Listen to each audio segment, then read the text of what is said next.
Hi Rooted, I hope you guys are all well. Today I'm bringing you the 40th reason of why Jesus came to die, which today's is so that we will join him immediately after death. Okay, so I'm not gonna lie, when I saw that I had this one, I got quite nervous because it took me a while to get my head around it. But hopefully this goes well and I'll make this as clear and understandable as possible, and it'll be great. So, to start with, I'm going to read 3 passages that refer to what happens after death. 1 Thessalonians chapter 5 verse 10, that reads, "Who died for us so that whether we are awake or asleep we might live with him." Philippians chapter 1 verse 21 and 23, "For me to live is Christ and to die is gain. I am hard pressed between the two. My desire is to depart and be with Christ, for that is far better." And finally, 2 Corinthians chapter 5 verse 8, "Yes, we are of good courage, and we would rather be away from the body and at home with the Lord." Okay, so before I get into this, I'm going to break it down into 3 sections. The importance of the body, the importance of the soul, and finally, what happens after we die. So the body. All throughout the Bible, it is clear that the body does have value. Christianity isn't like some ancient religions that believe the body is a burden and something to be shed. In the Old Testament, we see that the body is being used to sacrifice, and in the New Testament, we see that Christ is for the body as he came and sacrificed his own. In 1 Corinthians chapter 6 verse 13, we read, "The body is not meant for sexual immorality, but for the Lord, and the Lord for the body." God is for our bodies. But this doesn't go as far as saying that without the body we do not live, or specifically live righteously.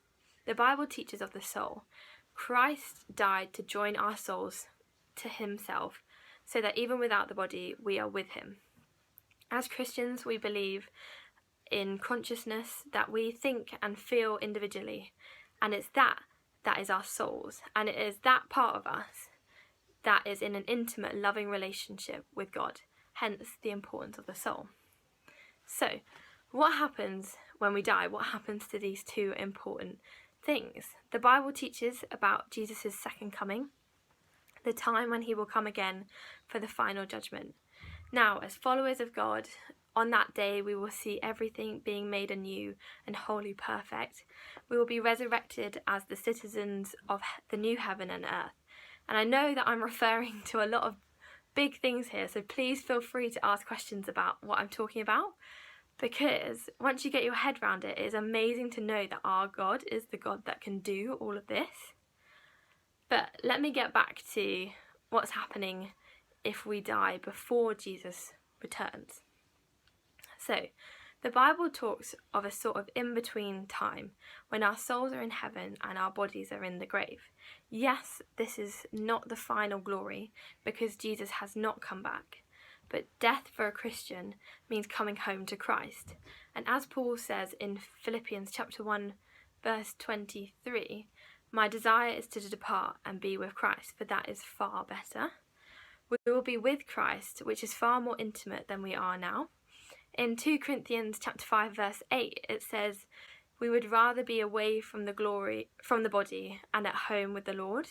So until the day our bodies are raised in glory when Jesus returns, we will be with him, we will be home, and it will be a gain, as Paul says in Philippians chapter 1 verse 23, "To live is Christ and to die is gain."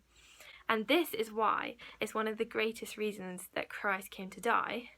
As we read in 1 Thessalonians chapter 5 verse 10, "Who died for us so that whether we are awake or asleep we might live with him." Our bodies are in a sleep-like in the grave, waiting for the second coming, while we are living in heaven with Christ, which is absolutely incredible.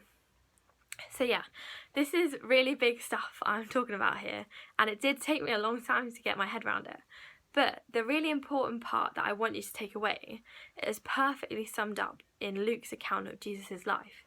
When Jesus is on the cross, taking the sins for all of us, he's joined with 2 other sinners who are facing a just punishment for the crimes that they had committed. One of which was a thief who understood and acknowledged who Jesus was on the cross, And Jesus' response to his acknowledgement is found in Luke chapter 23, verse 43. Jesus says to the thief, "Truly I say to you, today you will be with me in paradise." And this perfectly sums up this reason, that as long as we understand who Jesus is, we will be with him in heaven, which will be perfect. I hope this has made sense, and I hope that you can see actually an amazing loving God in this, who wants us to be with him and wants us to be in relationship with him, a God that is powerful enough to do all of this, and it's just amazing, an amazing God. I hope you guys have a great week, and I'll see you guys soon. Bye!